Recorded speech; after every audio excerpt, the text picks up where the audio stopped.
বাংলাদেশের সঙ্গীতাঙ্গনে যদি কারো নাম স্বর্ণাক্ষরে লেখা হয় তবে তিনি নিঃসন্দেহে আজম খান।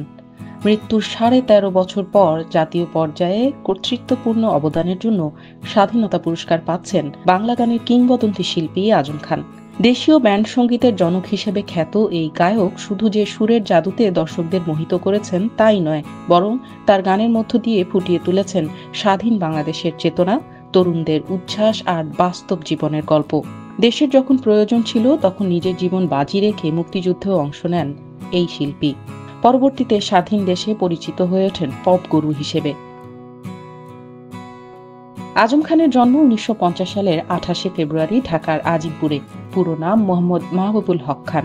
তার শৈশব কেটেছে পুরান ঢাকায়। বাবা আফতাবউদ্দিন ছিলেন সরকারি চাকরিজীবী এবং মা জবেদা বেগম ছিলেন একজন সঙ্গীতপ্রেমী গৃহিণী। ছোটবেলা থেকেই গানের প্রতি ঝোঁক ছিল তার। কিশোর অবস্থায় গানের পাশাপাশি খেলাধুলাতেও পারদর্শী ছিলেন আজম খান। বাংলাদেশের মুক্তিযুদ্ধের সময় তরুণ আজম খান কেবল একজন কণ্ঠশিল্পীই ছিলেন না, ছিলেন সাহসী মুক্তিযোদ্ধাও। ১৯৭১ সালে তিনি ২ নম্বর সেক্টরের অধীনে কালুরঘাট যুদ্ধ সহ বিভিন্ন যুদ্ধে অংশ নেন। দেশ স্বাধীন হওয়ার পর অস্ত্র ছেড়ে হাতে তুলে নেন গিটার, কারণ তার বিশ্বাস ছিল সাংস্কৃতিক বিপ্লবী পারে তরুণদের জাগিয়ে তুলতে। মুক্তিযুদ্ধ পরবর্তী সময়ে বাংলাদেশে যখন সাংস্কৃতিক বিপ্লব চলছিল সেই সময়টাতে আজম খান নিয়ে আসেন ব্যান্ড উচ্চারণ। ১৯৭২ সালে বাংলাদেশ টেলিভিশনে তার গাওয়া এত সুন্দর দুনিয়ায় কিছুই রবে না রে ও চার কালেমা সাক্ষী দেবে এই গান দুটি প্রচারিত হওয়ার পর ব্যাপক জনপ্রিয়তা পায়। তার জনপ্রিয় গানগুলোর মধ্যে রয়েছে ওরে সালেকা, ওরে মালেকা, আলালো দুলাল, আমি যারে চাইরে, বাংলাদেশ সহ বেশ কিছু গান। প্রতিটি গানের কথাই সময়ের চেয়ে এগিয়ে থাকা অনন্য এক সৃষ্টি। আজম খানের গায়কী ছিল সহজ সরল কিন্তু আবেগপ্রবণ। তার গানে ছিল বঞ্চিত মানুষের কথা, সমাজের নানা অসঙ্গতি আর স্বাধীন বাংলাদেশের চেতনার কথা।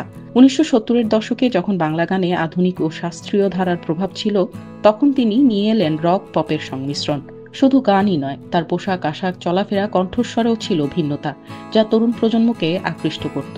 আজম খান নিজেও ছিলেন একজন মুক্ত চিন্তার মানুষ, যিনি বিশ্বাস করতেন গানের মাধ্যমেই সমাজ পরিবর্তন করা সম্ভব। গানের পাশাপাশি বেশ কিছু নাটক ও চলচ্চিত্রে অভিনয় করেছেন আজম খান। গডফাদার নামে একটি চলচ্চিত্রে অভিনয় করতে দেখা গিয়েছিল তাকে।